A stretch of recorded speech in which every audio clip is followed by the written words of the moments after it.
Going to get started. Senator Rhett, do you want to open us up in a word of prayer? Yes. Are you Mike 5 or 6 or 5?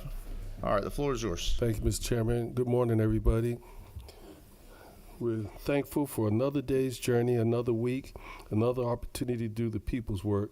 Give us your wisdom and guidance and help us to make the right decisions. We ask this through our Creator. Amen. Thank you for that. We are collecting the sign-up sheets. You want to be heard on the bill, please come and sign up. All right, we're going to get started. We have a lot of bills. We have a hard stop at 11:59, right, Mr. Leader? 11 for me. 11, even worse. Okay, we'll start with Senate Bill 27. Senator Albers working off of LC 443104S, a substitute, I believe. You will probably tell us this. This is a bill that we worked on last year in committee, and I think you've come back with the same bill we passed out last year, but the floor is yours, and you have Sam Owens joining you as well. Thank you, Mr. Chairman, distinguished members of the committee. Correct, this is the Georgia Anti-Doxing Act. It is the same one that passed unanimously out of your committee last year. It simply defines what doxing is, make sure that if somebody's doing something that we will now make criminal for posting something very personal about somebody that could impact their livelihood or their lives or put personal injury, that they would be accountable to that. And it specifically outlines the areas that this in no way will touch free speech. In fact, there's a whole section at the end talking about how we're protecting that throughout this process. And even my friend Maisie Lynn is not opposed to our legislation, so I feel like we've accomplished something here on this Monday morning, Mr. Chairman, and nobody else has signed up. And I believe it was Senator Halpern last year, Sam, that worked on this with y'all. And I know we went through a lot of drafts last year, so I appreciate your work. We make it seem simple, and we come here with hopefully a consensus around it. Any questions from the committee? Nobody signed to speak on the bill. What's the pleasure of the committee? Motion to pass by committee substitute from Senator Redd. Is there a second? Second from Leader Hatchett. All those in favor of the motion, please raise your hand. It is unanimous. Congratulations. Thank you. Next on the agenda, Senate Bill 61. Senator Dolezal, you want to come down? We are also working off of a substitute. We have LC 492320S. Is that correct? That is correct. All right, the floor is yours. If you like, you're on a roll, Chairman. We'll spend about as much time on this one, I think, and be good. So this is a school safety bill, and I know that there's been some discussion around this bill. I think maybe it will help to start with what I've changed in the sub, because I know many of you have had a chance to review the bill already. After Appalachia, I got together with Lieutenant Governor's office and my sheriff, a number of judges, school superintendents, and began to have conversations around things that can be done. We heard a couple of different comments from them. One, they felt hamstrung by the lack of data sharing that currently happens between local law enforcement, some departments, and the school systems. The school systems have a loophole where incoming parents, while required to state if their student was previously expelled or an in-school suspension, would sometimes not be accurate in that information for not wanting to taint their students' enrollment in the school. And my original bill had elements that dealt with both of those. We've moved both of those elements to a bill that Chairman Dixon, I believe, will present next. So for purposes of clarity, those two things have been removed from the sub. And then secondly, we'll talk about this in a second, but we create new crimes in this bill largely because our sheriff and DAs were telling us that the current charge of disruption of a public school had all sorts of requirements that had to be met for them to meet that charge. And they felt like it was appropriate to introduce new charges specific to terroristic acts and terroristic threats that are made against public schools. The original version of this bill placed both acts and threats into the purview of Superior Court, which of course allows juveniles to be tried as adults. The sub removes the threat portion from Superior Court, keeps that in juvenile court, and reserves only the terroristic act portion for Superior Court, because we recognize there is a difference between people who actually commit these crimes and perhaps minors who or unwisely threatening, but perhaps without an intent to ever actually follow through on it. So for those people that are here today that were concerned about that, that has been changed in this version of the bill. But that is what sections 1 and 2 largely do. Current law, Mr. Chairman, as you know, provides a number of violent offenses that are tried in juvenile superior court: murder, second-degree murder, voluntary manslaughter, rape, aggravated sodomy, aggravated child molestation, sexual battery, armed robbery with a firearm, and aggravated assault or battery with a firearm upon a public safety officer. We do a couple of different things in this section. We add terroristic acts, as I just talked about. We also expand the list to include any aggravated assault or aggravated battery committed with a firearm, not just those committed against a public safety officer. So on lines 43 and 44, you'll see that we strike language that reserves those charges just for acts committed against a public safety officer. We broaden that, so aggravated battery and aggravated assault are now moved to Superior Court whether or not they involve a public safety officer. And then in addition, we provide Superior Court with exclusive jurisdiction over cases involving criminal conspiracy and criminal attempt. So attempt and conspiracies are added on lines 49 and 51.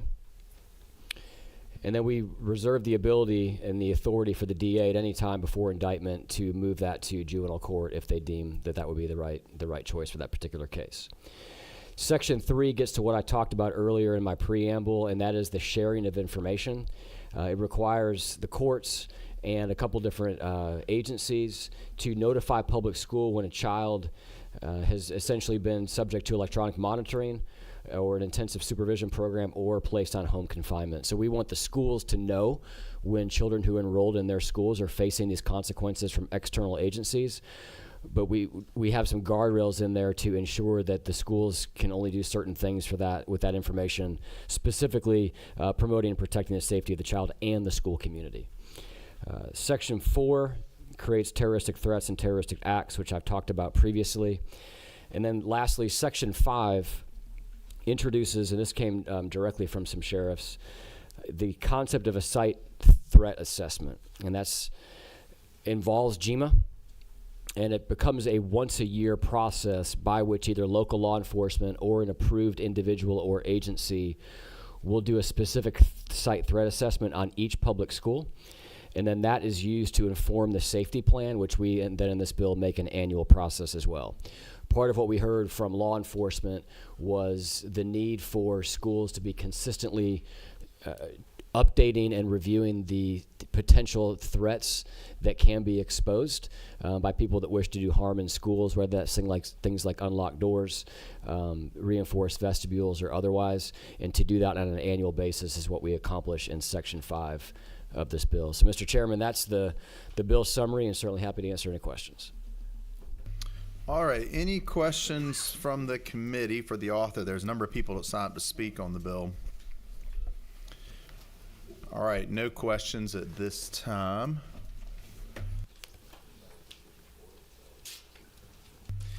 All right, we will go through our list of those speak on the bill. I'm going to try to hold you to 2 minutes each. We'll start with Thomas Weaver. Come on up, Mr. Weaver. And I know some of y'all may not have seen the substitutes. That could change some of your testimony as well. Mr. Chairman, good morning as opposed to good afternoon. In approbation of your comments just then, I haven't seen the sub, so I don't know if my concern has been rendered moot or not. If the committee would like to share it with me so I can review it briefly, if it should be your will, Mr. Chairman. We're going to get some copies. I'm not sure how many we have of the sub. Thank you, Senator Dolzall. It's very kind. Can I take... You want to take a second and come back? That's fine. We'll come back to you. Next, Iman Imdad. Good morning. Good morning. How are you? Good. About you? I'm well. As you all stated earlier, my testimony is sort of tailored to the bill prior to the sub. But I'd like to give it regardless, given that there's still a portion of the bill related to terroristic threats made in schools. Okay, so why don't we go ahead and begin.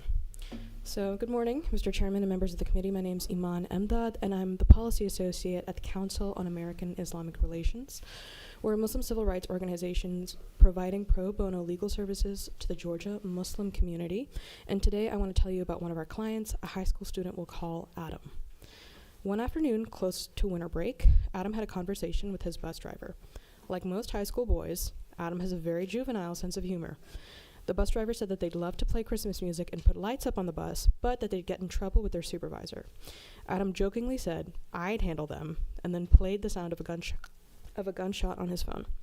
The bus driver said that that wasn't okay, and Adam apologized immediately. He begged the bus driver not to say anything because he was a good kid, a straight A student, and he didn't want to get in trouble.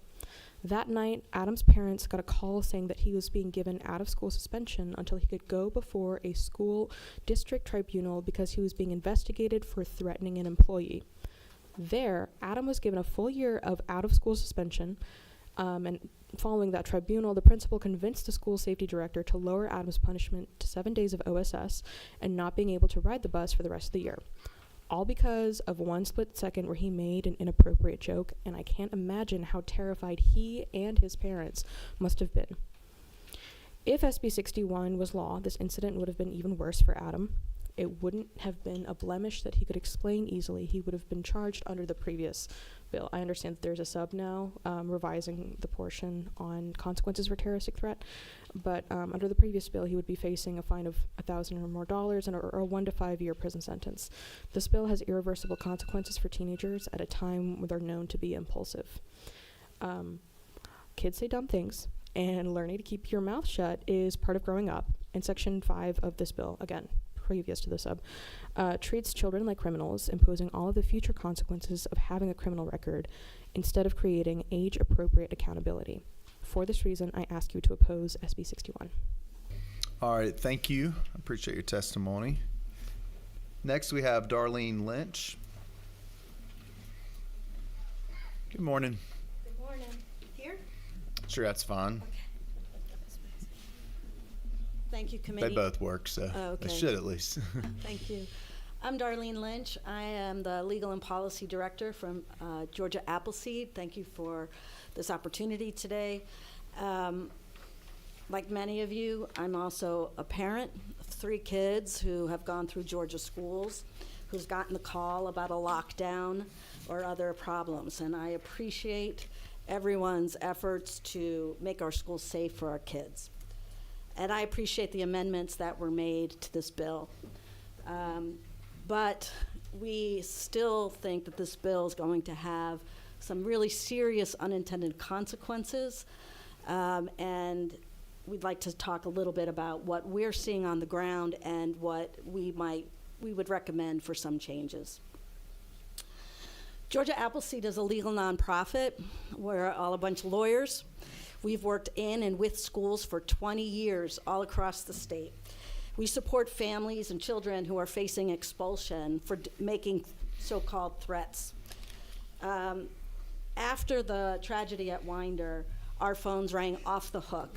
We were called into 10% of all the threat cases across the state, in Habersham, in Newton, in Fulton, in Gwinnett, in Glynn County, every corner of this state. And what we saw were mostly young kids, 1/3 with disabilities. 1/3 of the children had autism or other disabilities and did not know what they were saying or doing was a threat. The kinds of cases we saw were children who pretended to have a fake gun and were playing with each other. A child who had autism and threw a backpack and said, "I'm going to have revenge on you," but didn't know what revenge meant. A child who threatened to sit on someone. All of these cases all these children were facing expulsion of a year or more. So we have concerns that these kinds of cases are the ones that are going to be overwhelming our police and our courts. And we know this in part because it happened in Tennessee. Tennessee in 2021 passed a legislation very similar to SB 61. And the police were called in to handle cases of kids with autism and kids making minor, normal kinds of kids threats. In 2023, they had another school shooting in Nashville, and in 2024, they had to go back and amend their statute to do a couple of things that we'd recommend here.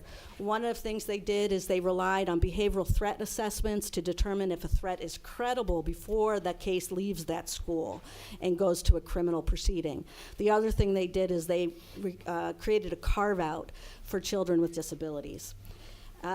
They faced a number of lawsuits. They continue to face lawsuits from parents of kids doing everyday kid things. So real quickly, we are generally opposed to the first section of the bill that would add a number of offenses to give exclusive superior court jurisdiction. But what I really want to look at is the changes to the new criminal penalty for terroristic threats in schools. Ms. Lynch, I'll give you 30 more seconds if you can try to three point us things. to it. One, it does no longer includes the requirement in the original terroristic threat statute of corroboration, and we would ask that that be put back in. And two, that you would consider taking steps similar to what Tennessee did to reduce the influx of cases and burden on our justice system. Thank you. All right, appreciate it. Thank you. Next, we have Nakaya Lyons. Good morning. Good morning.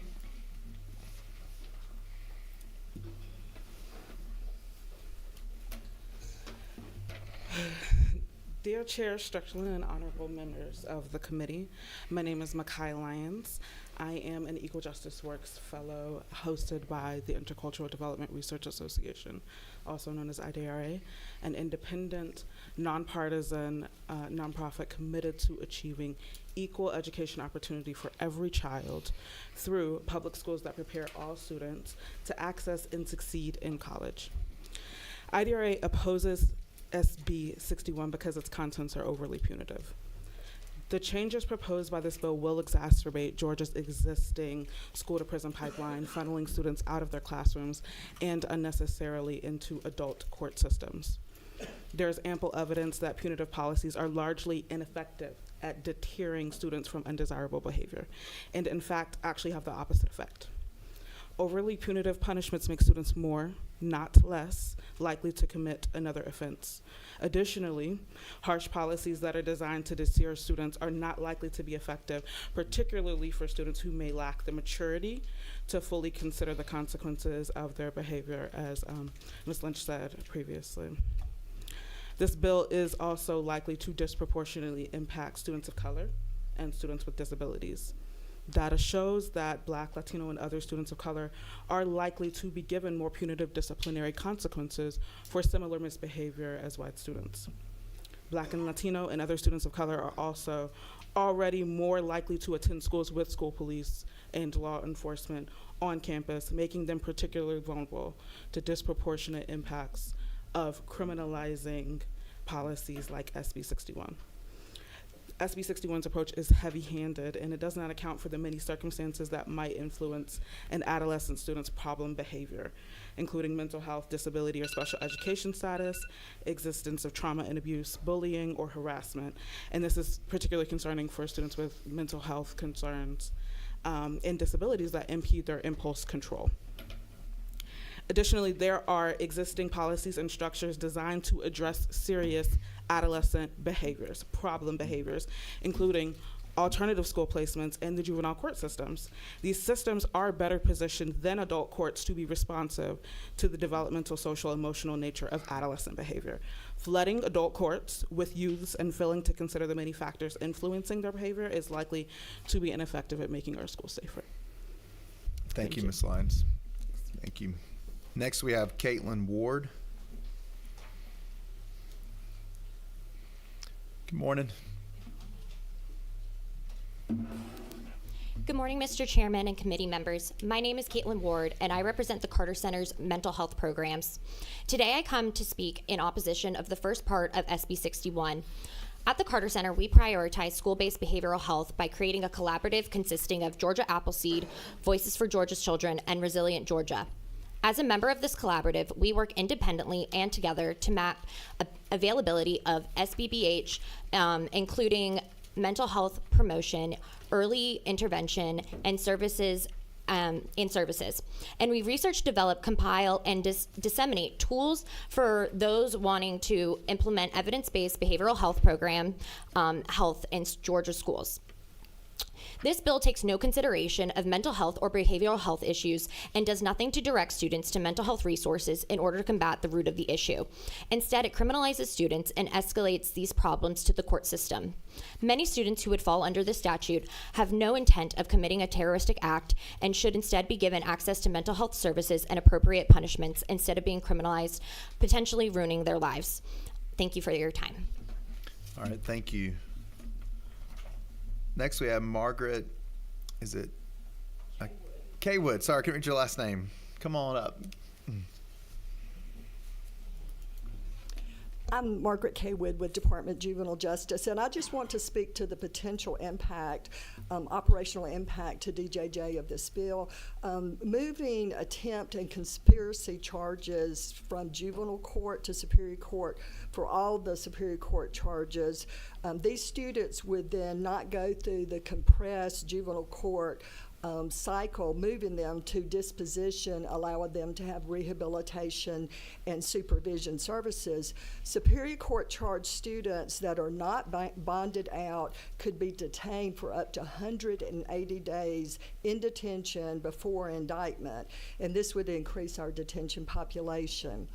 And then under Section 3, the reporting of all electronic monitoring, all intensive supervision, and all home confinement would be an additional burden to our probation officers in the community. Thank you. Thank you, Ms. Kaywood. All right, next we have Maisie Lynn Girton. And is Christy Draper coming with you? Okay. Good morning. Necessarily. But Ms. Draper is a practicing juvenile defender and has a lot of experience in juvenile court. In case you had questions, I wanted you to have that resource available. Like you, we are shocked and grieved by the violence that Senator Dolezal mentioned at the top of his explanation of the bill, but I would also like you to picture with me the last child who passed you a note asking to visit a constituent at the ropes. That is the face of the child who could be impacted by the decision you're making about Senate Bill 61, a child as young as 13 years old. Let's let that number sit for just a second since I'm on a timer. I would love for it to sit longer in your consciousness because these are children. Children who may not have even seen their way through puberty yet, who certainly have not developed a full frontal lobe, which is the part of the brain responsible for higher order cognitive functioning, such as decision-making, planning, and impulse control, which you've already heard some about today. And as Ms. Kaywood just mentioned, the compressed cycle of juvenile court is important, and Ms. Draper has a more full explanation of that for you. Yes, I am involved in defending, I'm going to say children in juvenile court and in Superior Court, and I see how long the process can take in each. In juvenile court, you're likely to get a resolution to the case within 90 days, and when I say a resolution to a case, that means that they're getting treatment, they're getting resources, they're being supervised by probation. All of these things are available to them in juvenile court at a quick, effective pace, which I think is important. I think I'm going to steal a little from Maisie Lynn. When you're talking about children, they need quick consequences. They don't need to wait out the year or 2 years that I see young folks waiting in Superior Court.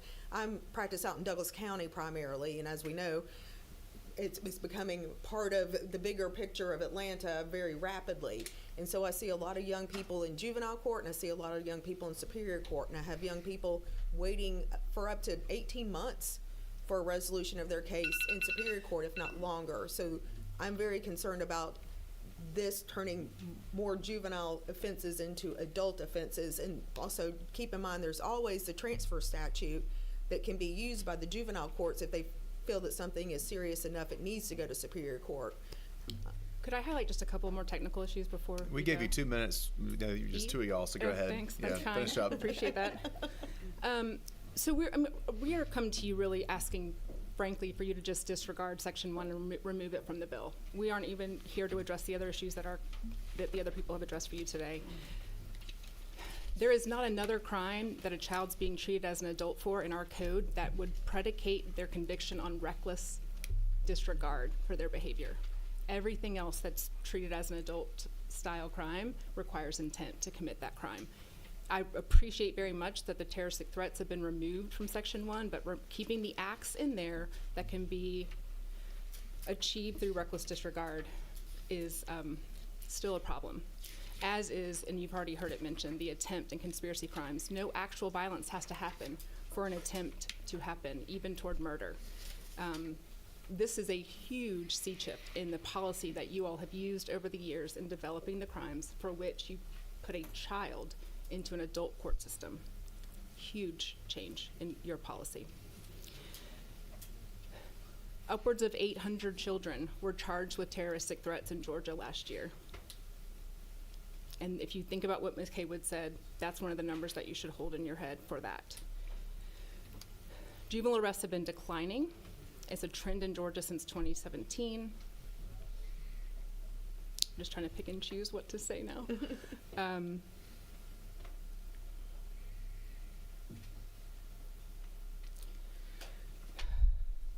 don't want to repeat other people. I just want to make sure we've gotten everything for you here.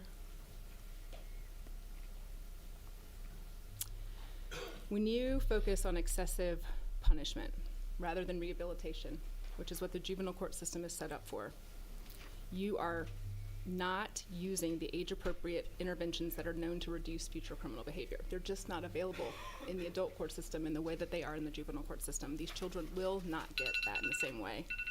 Punishment focus disregards the calls you have received from schools and communities for proactive measures to prevent harm before it occurs.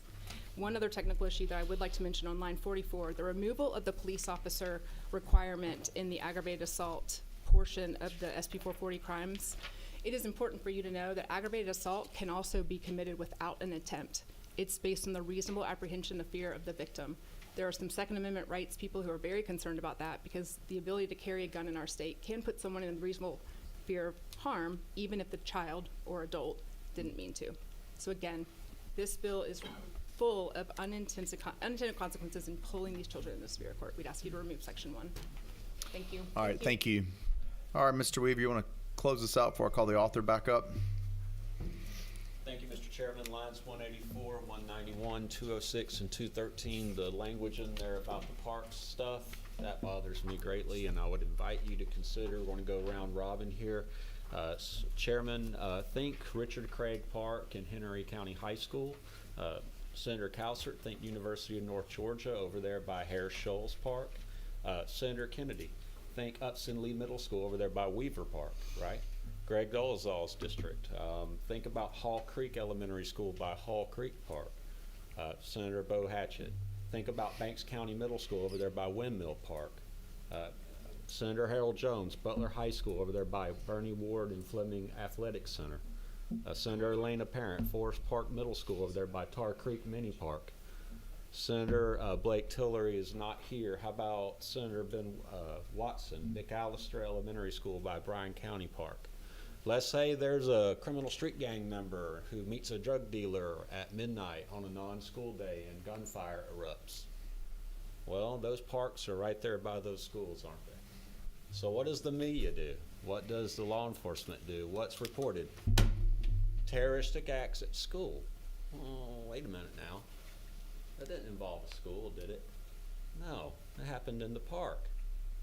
It didn't have anything to do with the school, but the way that the bill is set up is that's an element of the crime that a prosecutor, an anti-gun prosecutor, can use, which then could be twisted and exploited by anti-gun folks like moms and others who come down here and say, these are all the statistics of all these shootings. We got to do something about these guns at school, and I just don't quite think that's fair. If we're going to have a bill that points to terroristic acts or terroristic threats at school, the inclusion of the park language seems to me to be a bridge too far, in a colloquial term that's been from the military. And I would ask that this committee please consider removing that language because it doesn't appear anywhere else in the official code of Georgia annotated, whether in titles 20 or 16 in that way. Thank you, Mr. Chairman. Thank you, Mr. Weaver. You want to do it from your desk, or do you from up there? What's your mic number? 14. Let Chairman Dolezal close us out. Yeah, thank you, Chairman. Thank you to all those that provided feedback on this bill. I would probably agree with some of it and disagree with some of it. This was not an invention of my own mind. This came through the feedback of district attorneys, law enforcement, judges, and part of what they lamented as it relates, let's talk about the conspiracy to commit.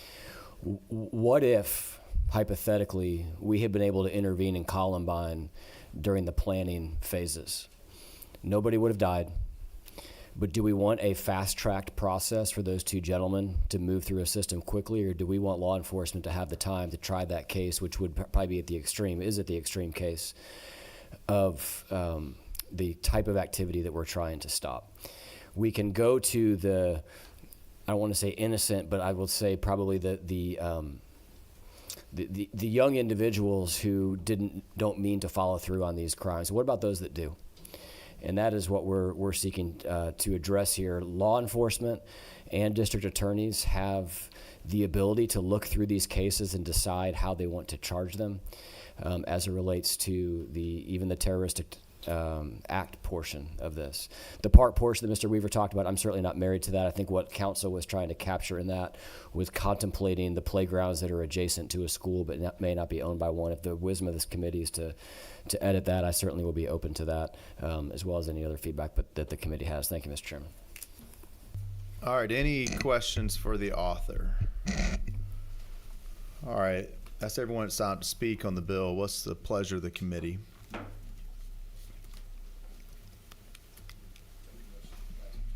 A motion to pass from Leader Hatchett by committee substitute. Is there a second?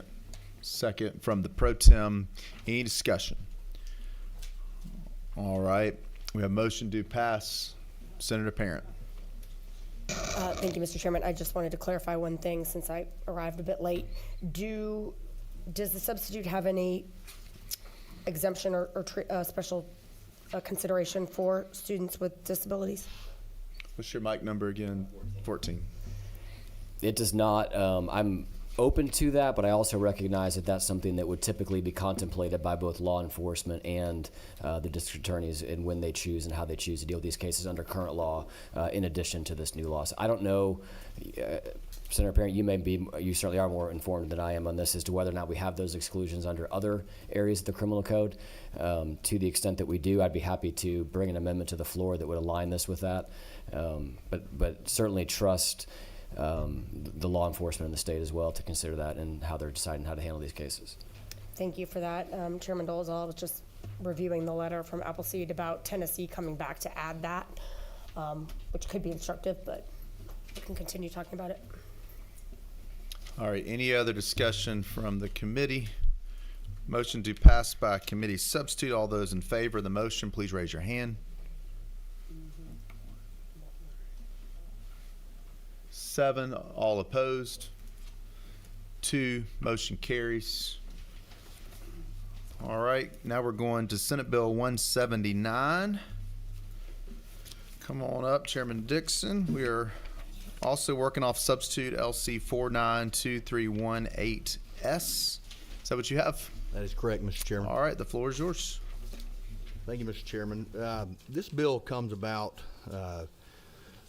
Chairman Calzert and I, where our district's abut is where Appalachia High School is in Barrow County, and working with actually one of the widows of the victims of Coach A from Appalachia is kind of where this legislation started, and then working with Leader Gooch and leadership in our Senate made this bill a priority of the Senate, and kind of the main portion of it has to do with the transfer of transcripts, making sure that the receiving school system knows the past of the student as they're being enrolled into the new school. But starting out, so current law allows transferring students to be admitted to school upon a conditional basis if the student or parent or guardian execute documents providing the name and address of the last school attended by the student, which would include its academic and disciplinary records. This bill would require those records to be transferred to the school administration within 10 days by the local superintendent or principal of the last school attended. The parents or the guardian have access to the records within 5 days of such document, can authorize the release of that record to the transferring student to the transferring school. But what this bill does is it also will require that the parents or the guardian, if the student had been charged with or convicted with a Class A or Class B felony, they would have to disclose that in the student records. And under current law, it requires students or parents or guardians to disclose whether a student is serving a suspension or expulsion from the school that they're leaving. This would also be required in those documents. And kind of where the stick is in this bill, any parent or guardian that neglects to put that information on the transcript would be charged with a misdemeanor with a fine up to $1,000 and up to 30 days in imprisonment, or such a combination of community service as well.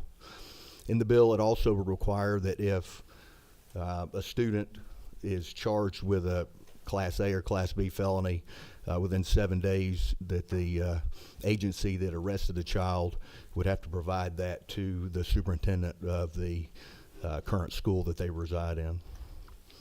And the last thing that this bill does, it also addresses transferring records for students or children that are currently in the custody of DFACs, ordering, complying with federal law that those students be immediately enrolled in a school, and those records would be progressed within 10 days as well.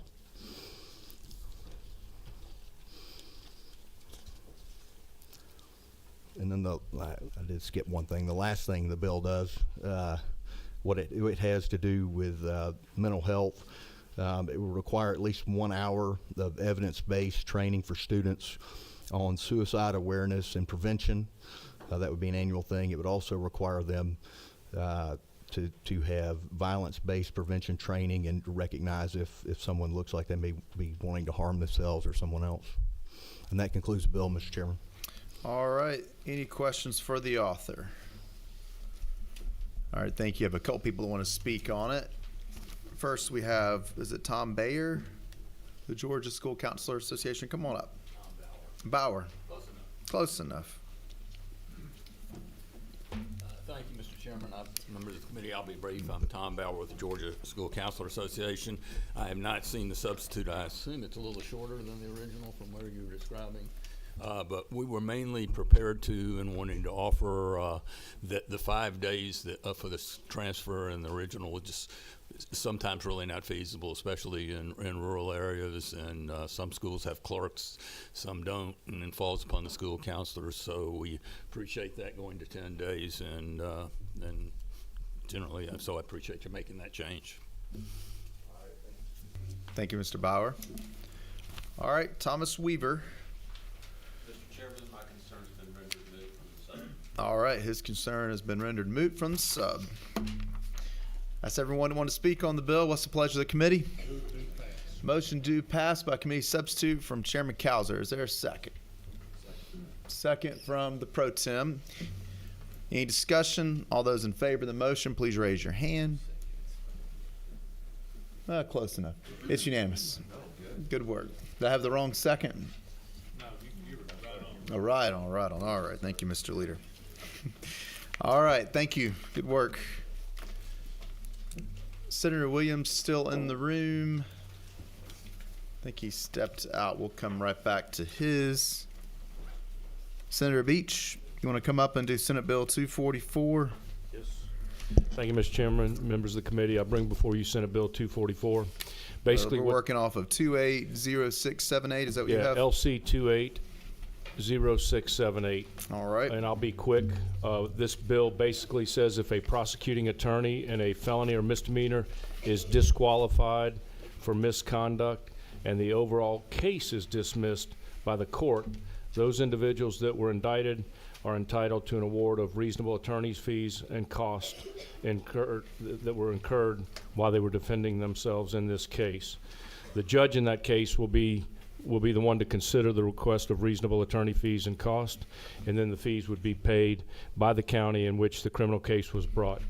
That's what this bill does. That's all it does. Any questions? All right, any questions from the committee? No one signed up to speak on the bill. What's the pleasure of the committee? Motion to pass from Chairman Dolezal by committee, no, not by committee substitute. Do pass. Is there a second?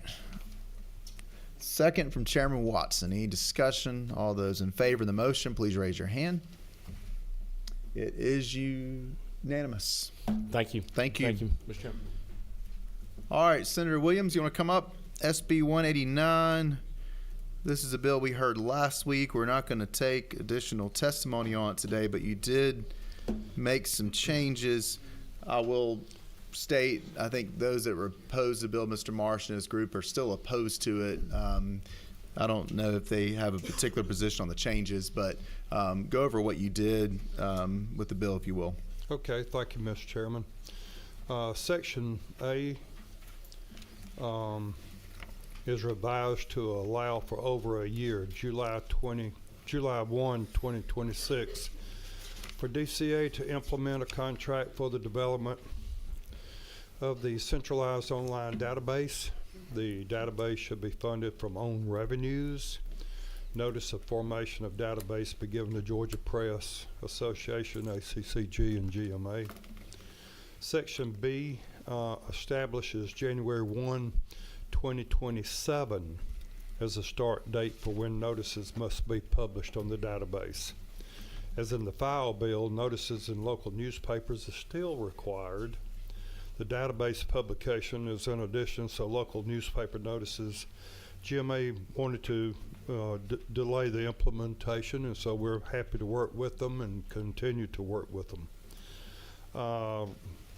Number 3, we revised subparagraph C6 to clarify that the database must provide affidavits of posting or certified copies of posting legal notices with date and time stamps of the posting. The 4th change was added paragraph C7 to mandate retaining notices for at least 20 years in the database. This change eliminated the need for subsection F in the original version regarding the archival notices and associated fees. The 20-year period, could be longer if the committee prefers. OCGA 15-6-74 requires Superior Court clerks to archive and retain newspapers for 50 years. 5, as requested by members of the committee, the sub removes the previous version subsection D, which allowed for the database to be used instead of a newspaper when the paper didn't have an office within the county. The 6th change was the sub keeps and clarifies the safe harbor language from the previous version, but is now subparagraph D.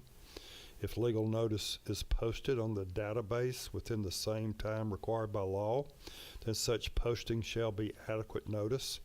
The safe harbor provision gives local governments with the convenience of posting when it makes the most makes the most sense for their meeting schedules, rather than when the newspapers can publish their hard copy papers, which is often only once or twice a week in rural areas. We pledge to keep working with the newspapers. I have a little past with the newspaper. Actually sold ads for them one time. Do have a little ink in my blood too. So we want to work with the newspapers and make the whole system better for everyone. So I ask for your favorable consideration to move it forward so that we can continue working. So knowing the deadline, you're asking us to move the bill, though you still have some work to do to get yes, sir. People on board. I didn't, for the record, we're off of LC 47349-4S. Is that what you have? That is correct, sir. All right, you do have, my board is lighting up. Senator Parent? Thank you to my friend Senator Williams. So I don't want to be totally redundant. You already went over some of the objections from, I think, some of the stakeholders in this conversation already, but my question is, it is correct, right, that they have a website that that they're in the process of upgrading. They and, do. And so, what is the need? Well, this could actually take the place of that website and be something more easier, more modern, more easier to use. That must be why they object. It's so hard for small newspapers to stay in business. So thank you, Senator. No, I agree with you. I have several small newspapers in my district. Senator Dolezal. Thank you, Mr. Chairman. Thank you, Chairman. I want to just make sure that I understand what's happening here. So currently there's required legal notices that have to be ran in a legal organ. You're not changing that. No. You're adding a statewide database, essentially. I'm assuming your intent here is so that people can have access to that information online, that they may, if it's either somewhere else in the state or they don't have the newspaper. Is that? That's correct. And you can also go into that website and you could sign up so that if something happens in a particular county that you're interested in, that it will actually ping you and send you that notice. So you don't have to look for it every day. It would actually just, ping it and send it to you. Can you clarify for me what Senator Parent was talking about, an existing website? Who has that website and what's the status I'm not of sure it? if that's the Georgia Press Association or who runs that website now. Okay. And then lastly, a concern that I see in here, or maybe answer the question first, who's going to pay this $25 fee per notice? The person placing the legal notice would be paying that fee. Okay. That I would have a concern that we're now on the public placing an additional burden, an additional fee. Do you see any way to get around that? We could certainly work on that too, yes, sir. But Okay. that would generate revenue for the newspapers and offset some of their fees and some of their expenses, and it would be totally fee supported, so it wouldn't actually cost anyone other than the people placing the legal organs. So the state maintains the database, but the money goes to the newspaper? No, it goes to operate that database. Okay. I was confused then by. Yeah, I'm sorry, Okay. I misspoke. Thank you, Mr. Chairman. Senator Rhett. Answered. Senator Cowser. Thank you, Mr. Chairman. I think I have the answer to some of the questions, but if I'm mistaken, correct me. I have been bombarded from local newspapers in the last week. And to me, a community newspaper offers a really great service to our state that I've seen some of them fizzle lately, and it's been a lack of news or information, and I've seen some of them that thrive. This is sort of their lifeblood, these legal ads. What I'm told is that they run the GeorgiaPublicNotice.com, and that every legal ad that's printed in a newspaper gets posted to this website already, and they're free of charge. And I'm wondering why we're adding another sort of repository for these and charging $25 every time one is posted if we're already really doing that.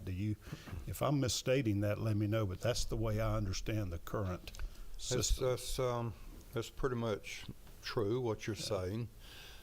This was brought to me by a constituent, and so I was just acting on this person's behalf, trying to get something modern, more accessible, and more features, so it would be easier for the general public to know about.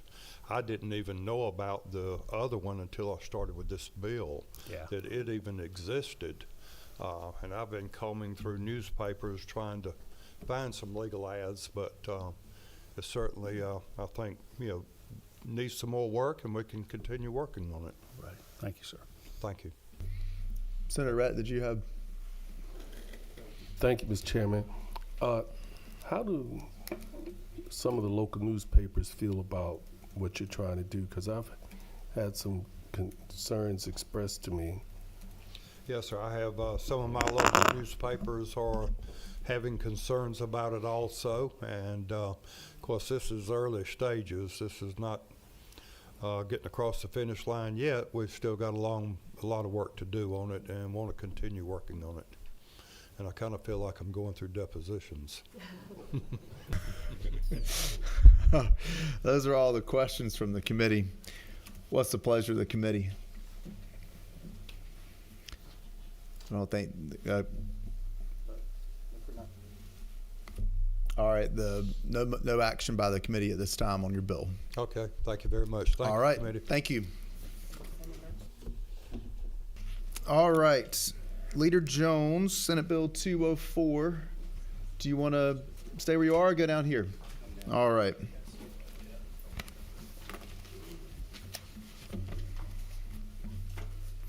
We are working off of LC 492247.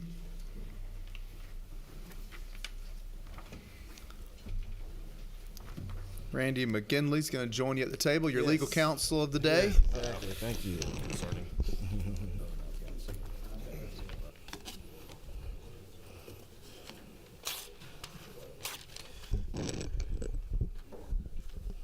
All right, the floor is yours. Thank you, Mr. Chair.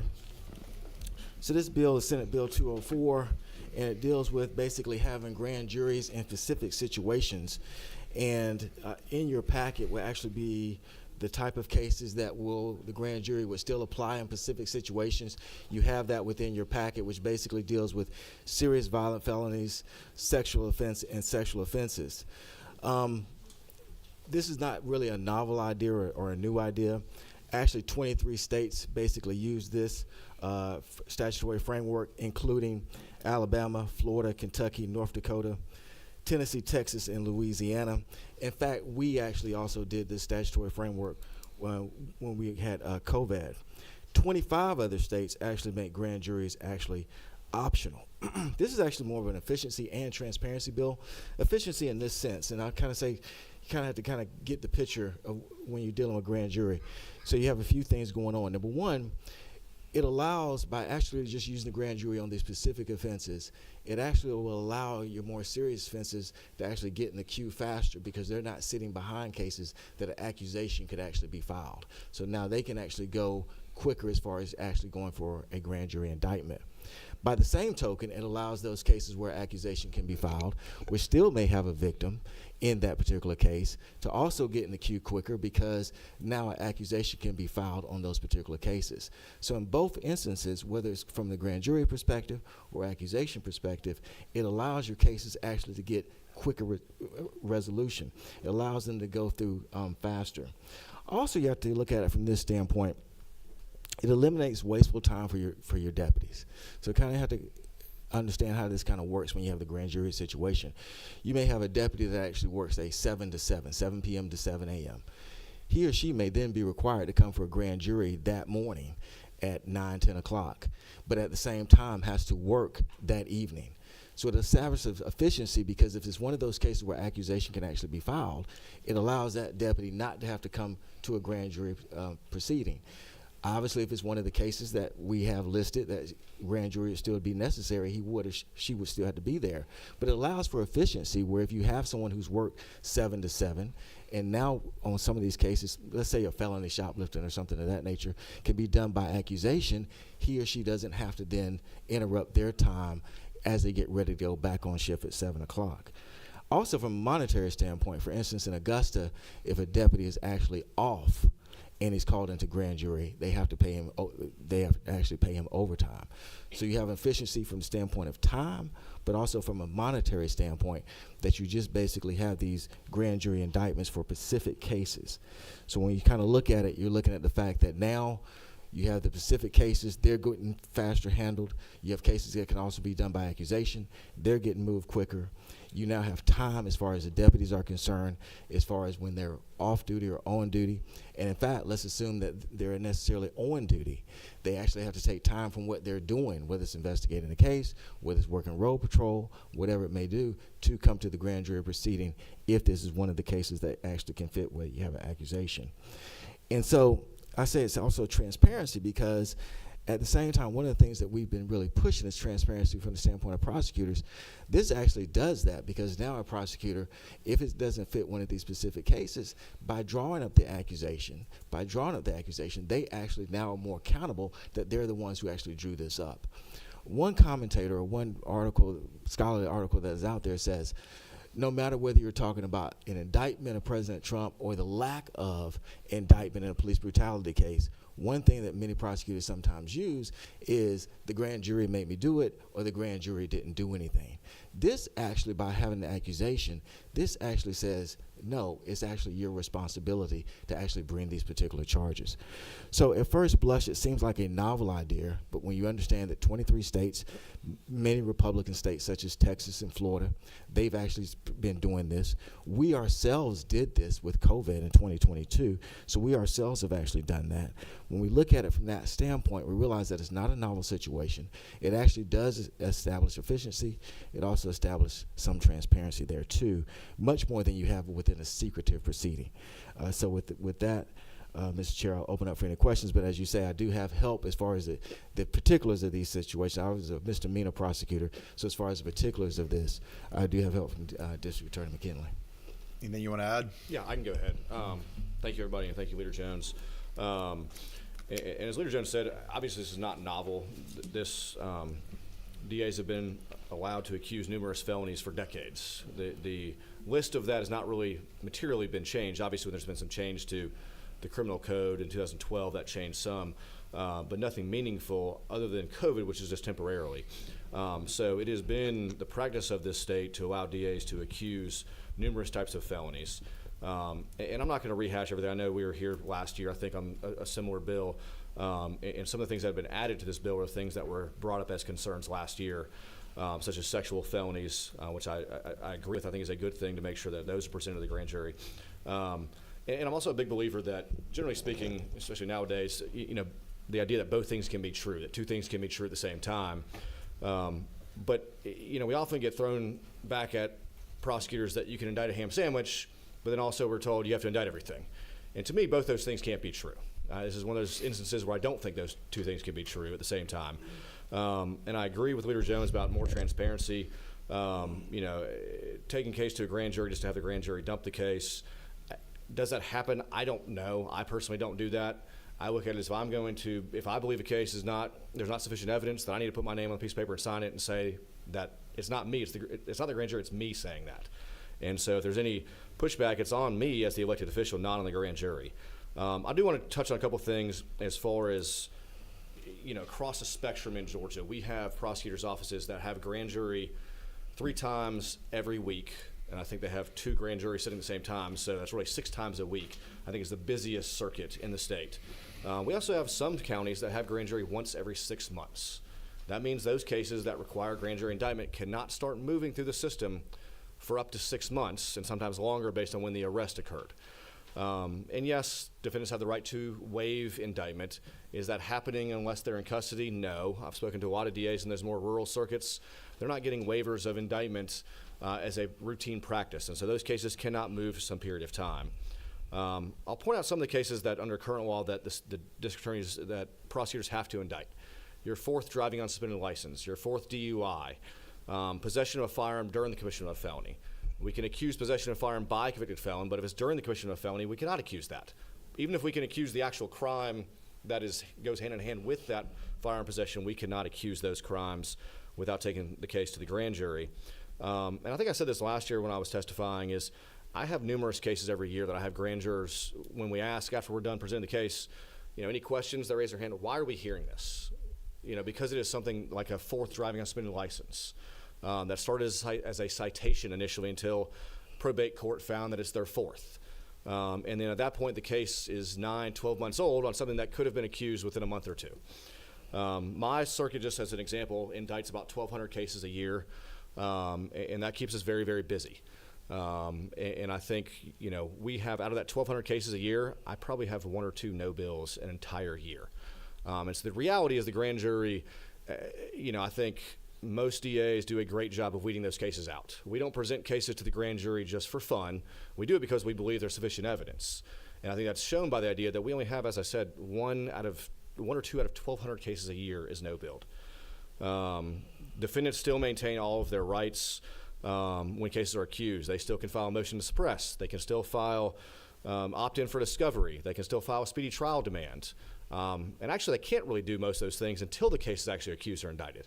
And so, especially in these more rural circuits, those cases get moving much quicker. Once somebody files an accusation, they could file a lot more of these motions and get the things moving and make sure cases go through the system more efficiently and effectively. And I just believe that this is something that, again, this has not been meaningfully changed in decades as far as what the DAs can accuse versus indict. And as Leader Jones went through and explained, most states have really expanded beyond what Georgia allows. And so I'd ask that you support the bill, and I'd answer any questions if anybody has any questions. You do have a question from Senator Calzert. Thank you, Mr. Chairman. I just want to make clear that my mind can absorb exactly what offenses we're now adding.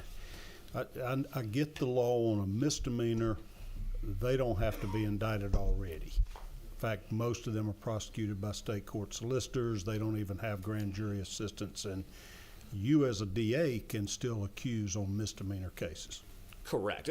Now, I guess as long as they've been arrested on that. If it's a special presentment where they've not been arrested, I may still take that case to the grand jury. Like a secondary vehicular homicide would be probably about the only example I can think of. So I talked with my new DA over the weekend about this, and he sent me the statutes, and it looks like a ton of things already that can be directly accused rather than indicted. Are there specific offenses we're trying to capture in this bill that you can't currently accuse? Right. So I think what this bill would say that we'd have to indict serious violent felonies, sexual felonies. Still have to indict those.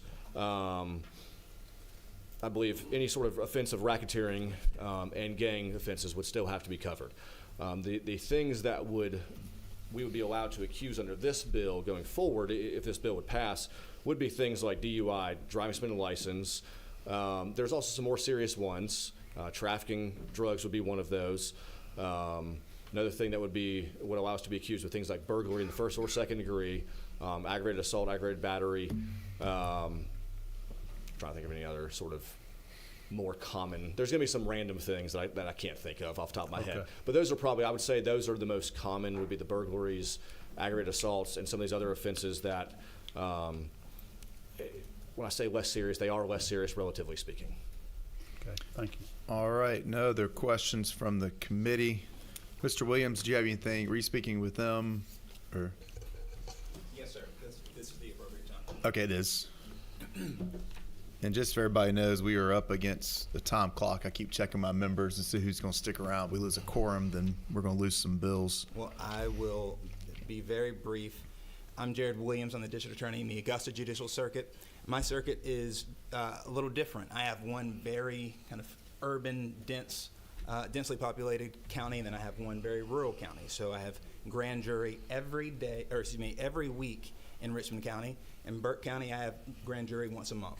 And I'll tell you that tomorrow, 15 of our law enforcement officers will not be on the streets patrolling. They will be in my grand jury lobby waiting for their turn to go say whatever words will get an indictment, when in reality we could follow the incident report that they've already created and accuse based on the law as it is.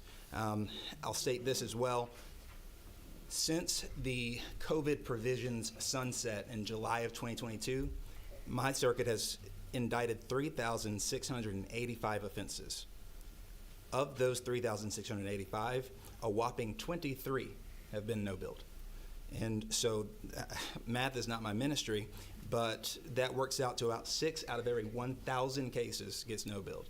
And so to the extent there are concerns about a safeguard on prosecution, the reality is that's not the purpose of the grand jury, and that grand juries are largely following what the evidence presented to them suggests. And so we would ask that you consider this bill. It's incredibly helpful to us. It makes us more efficient. It makes us more effective. It reduces the amount of time that we go from arrest to conviction or otherwise resolution. And like I say, in communities like mine where we need officers, we need them in the streets. We need them making their case files. We do not need them in grand jury lobbies. Thank you. God bless you. Thank you.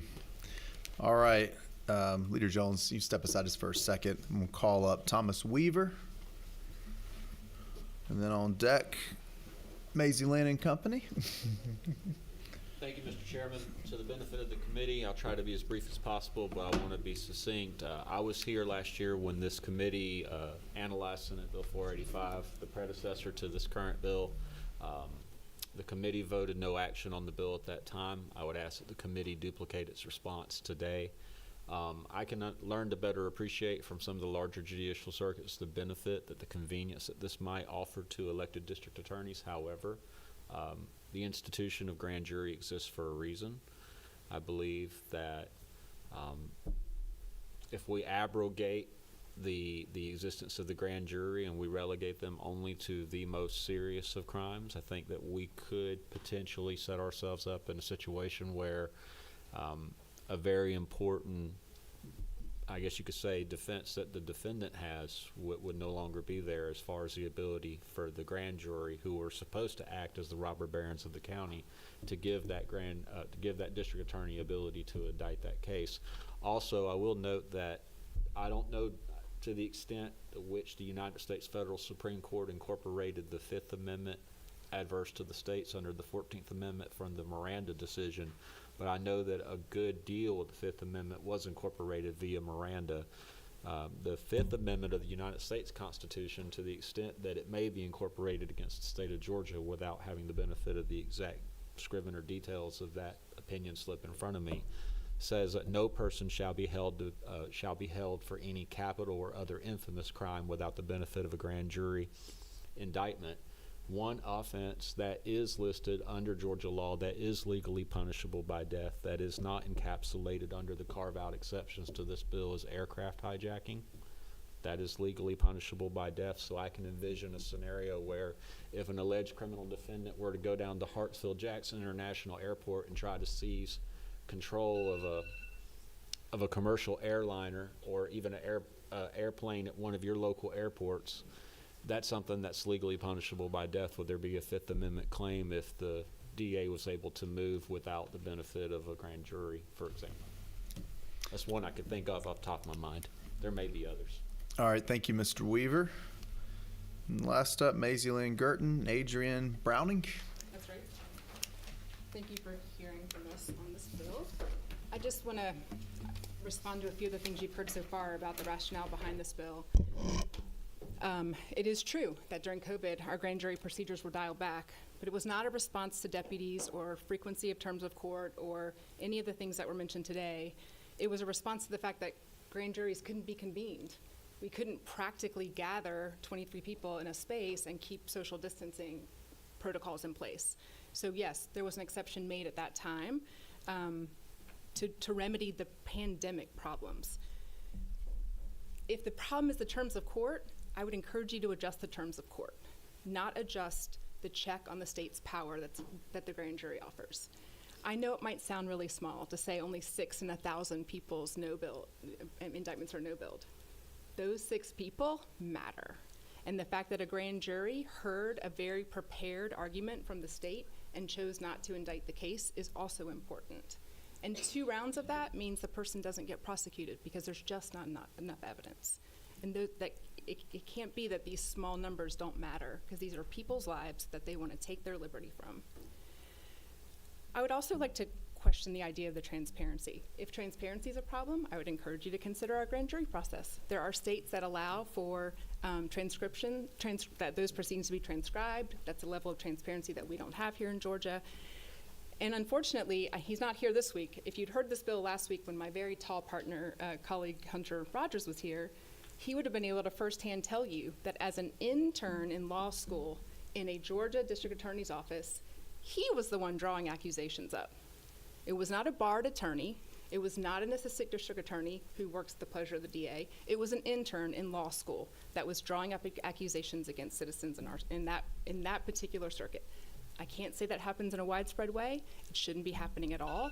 And if this is passed and the accusation power is expanded, more of that may happen.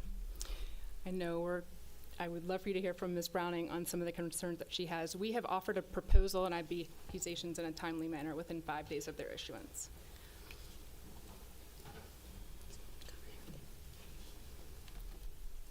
Did you want to add anything, Ms. Browning? No, thank you. Okay. Any questions from the committee? All right, thank you. Thank you. Leader Jones, do you want to close this out? What's your mic number? 5. Yeah. All right, the floor is yours. Yes, thank you. I would just point out again that number one, when you're talking about the grand jury process, of course, it is not even a unanimous process. Number two, it's completely secretive. So the idea that the grand jury is some kind of guardrail of some type of great justice system, I'm not saying it's necessarily bad, but we have to understand that you actually have a grand jury that's impaneled that does not actually have to be unanimous. It is not unanimous. That means people are actually in that room saying they don't want to indict, but the indictment can still go through. And then number two, when we talk about the transparency aspect of it, is certainly now where the prosecutor now is actually can be questioned about why you did or did not actually bring that accusation.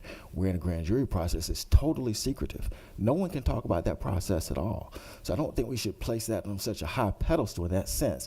And then, of course, also when we start talking about the fact that many states, we already know 23 states use this particular process, 25 states actually make it actually optional to use a grand jury at all. And when we talk about those 23 states, we know that we're talking about many of those states actually Republican-led states, such as Texas and such as Florida and others, actually more Republican conservative states. And I also would point out that this body has consistently talked about transparency of prosecutors. In fact, we just passed something out of committee today, SB 244, which talks about basically having accountability of prosecutors. So we want to have all of that accountability except on the very first end. And that's the key. The very first step is exactly where we should have that accountability at and that transparency at. All right. That's everyone that's signed to speak on the bill. What's the pleasure of the committee? Motion to pass by Senator Rhett. Do we have a second? I'll second it, Mr. Chairman. Second from Senator Perrin. Any discussion? All those in favor of the motion, please raise your hand. It's 6 opposed, 1. Motion carries. All right. Senator Robertson, you want to come up? The last two after that will be members of the committee, including me. So if y'all can stick with us, we will get Senator Robertson finished up. We have Senate Bill 268, which is LC 560346. The floor is yours. Yes, Mr. Chairman. Senate Bill 268 in other states has been referred to as a HALO law, and all this does is create space between first responders and citizens who wish to observe the actions of the first responders, whether it be a EMT working on someone after a car crash or a law enforcement officer making a lawful arrest. What it does is it creates a distance of 25 feet that the individual should stay back from the scene after being instructed by the first responder. And if the individual refuses to stay back 25 feet with the intent to, if you'll see on lines 23, impede or interfere with the first responder's ability to perform such duty, threaten the first responder with physical harm, or harass the first responder. What this does not do is it does not prevent any citizen from standing back and videoing. It doesn't prevent them from standing back and calling law enforcement officers, pigs and fuzz and anything else they want to call them. All it does is keep them back 21 feet. Scientific evidence that has been researched for years and years based on kinetics and physics show that the average person can assault another person within 21 feet, the reactionary zone, or 21 feet, reactionary zone, and this just pushes that back 4 feet. And I'm welcome to answer any questions, Mr. Chair. Any questions from the committee for the author? There's no one that's signed to speak on the bill. What's the pleasure of the committee? Motion to pass from Chairman Cowser. Is there a second? Second from Leader Hatchett. All those in favor of the motion, please raise your hand. It is unanimous. All right, while you're there, go ahead and do SB 298. We are working off of LC 481544. Yes, Mr. Chairman. 298 is a result of some legislation that passed back in 2016 and created somewhat of a issue related to local government. Right now, when a city, county, state agency, or public employee is sued, they can assert an immunity defense. But under current Georgia law, if a trial court denies their claim of immunity, they have no immediate recourse. The case must be fully adjudicated before they can appeal. So even if an appellate court later finds they had immunity all along, they've already spent years or long periods of time and significant taxpayer dollars defending a case and that never should have moved forward. So what this gives them right now, this bill restores a process that was in place before 2016 when denials of immunity were immediately appealable under the collateral order doctrine. That changed when the Georgia Supreme Court ruling in Rivera versus Washington, which determined that the General Assembly, not the courts, must decide which rulings can be immediately appealed, which in this case, if the city, say, should appeal or should claim sovereign immunity, and the court says no, they have an opportunity to immediately appeal that. But I know someone wants to offer up and in here, there also is, they have 30 days to do that so that the case doesn't languish. But also, I know if we've discussed with GTLA, GMA, ACCG, that the city, in this case, using the city as an example, would have one bite at the apple. They couldn't continue the process on, hoping just to make the case lay there and work toward something like settlements or other things that they would actually have to stay heavy in the process. We have, I would say that with all parties involved, we've had great conversations. I think there may be a couple of tiny threads that we may need to put together, but we're still heavily involved in conversations as this bill moves forward. And you handed me a copy of proposed amendment, but you're asking the committee to adopt that. If a member of the committee feels so led, I would greatly appreciate that. Yes, Mr. Chair. All right, we'll review that after we get to the point of a motion. We have any questions from the committee for the author first? We have two individuals, Larry Ramsey and Rusi Patel from ACCG and GMA, that are for the bill. I'm assuming you're also okay with the amendment. Okay. Don't filibuster your bill now. Absolutely. Very quickly. So, Mr. Chairman, thank you. And members of the committee, I'm Larry Ramsey with ACCG. We appreciate Whip Robertson bringing this bill.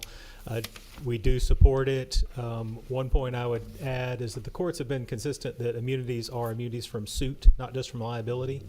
And if we do have to go through entire litigation to have that right dealt with on the appellate level, that defeats part of the purpose of immunity. As he said, this would be reestablishing a rule that existed before 2016. The General Assembly passed a bill in 2019 that was substantively the same as this. It was part of a larger bill that Governor Deal vetoed. So this is not new ground. We are simply trying to get back to where we were before 2016, as the author stated. All right. We have a question from Senator Calzert. Does this basically just get away from interlocutory appeals, where you now have an automatic right for an interlocutory appeal? That's right. This would add a 14th part of that statute for direct appeals. There are many other interlocutory type orders that are already allowed to be directly appealed. This would be adding to that. Yes. So it would. Right now, it's interlocutory, which, as you know, is at the discretion of the trial judge. So this takes it out of that discretion, allows it to be automatic. Yes, sir. At the early stage in litigation, so you don't go all the way through the case to later be determined, oh man, they got sovereign immunity anyway. That's exactly right. Thank you. That's good. Good tort reform, right? All right. No damages. Any questions from the committee? All right, what's the pleasure of the committee? Motion to pass from Leader Jones, second from Chairman Calzert. We have a proposed amendment. Michael, do you mind reading the amendment for us if you are good with it? Thank you, Mr. Chairman. The proposed amendment, and I will make one suggested revision to it, would, after a ruling period on line 24, insert the language, the right of direct appeal under this paragraph shall not be exercised by any one party more than once. The proposed amendment reads more than once in a case.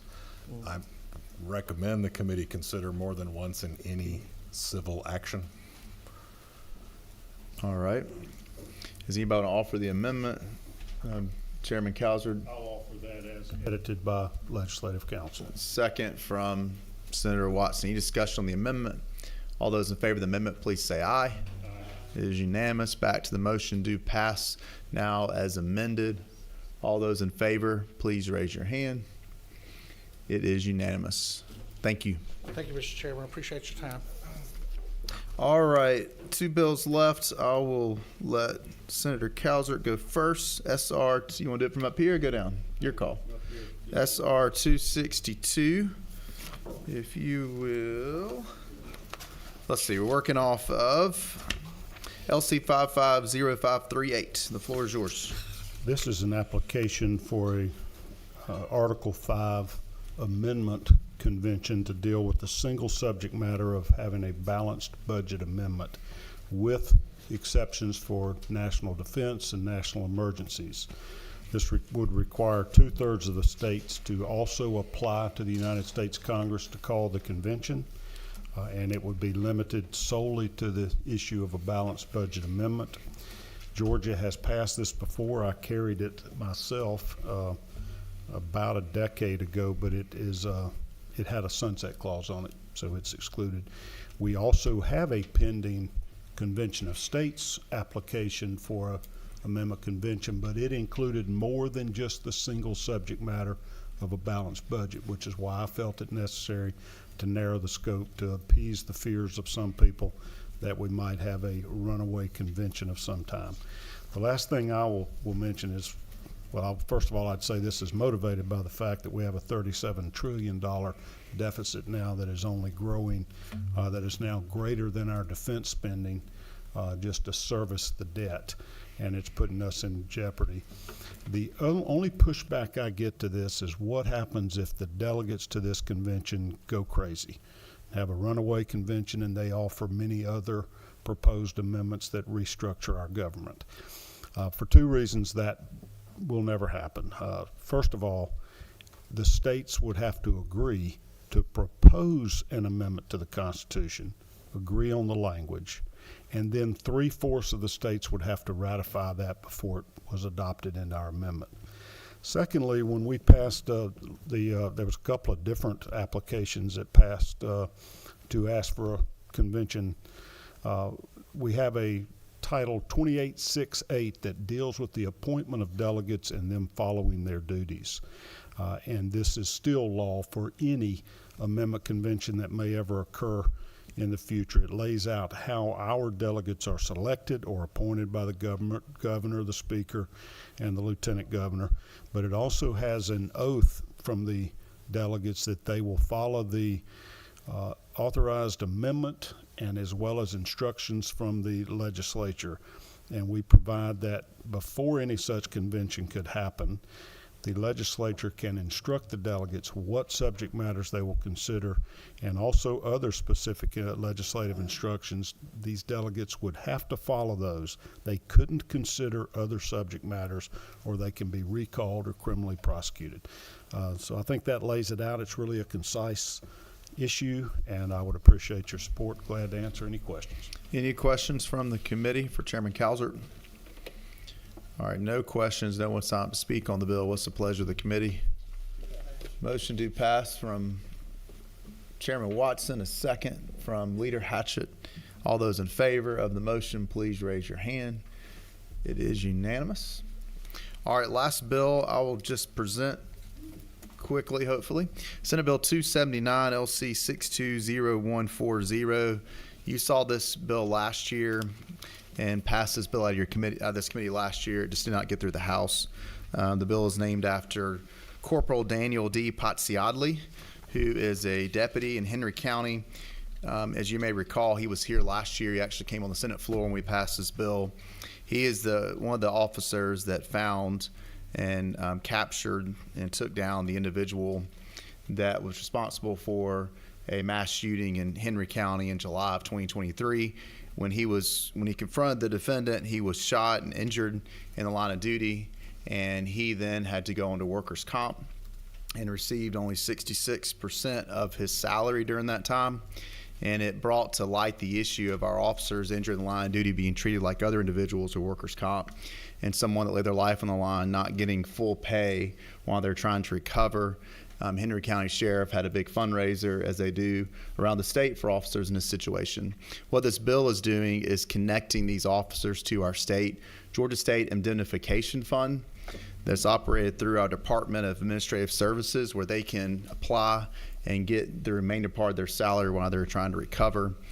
Section 1 of the bill makes it automatically under the workers' comp system. Workers' comp themselves will notify the officer when they qualify for this, and also DOAS will notify the officer too of the fund and assist with trying to apply for the fund.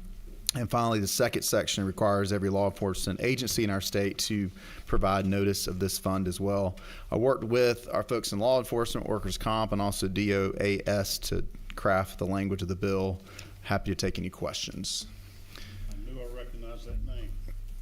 I move to pass. We have a motion to pass from Senator Cowser, a second from Chairman Watson. All those in favor of the motion, please raise your hand.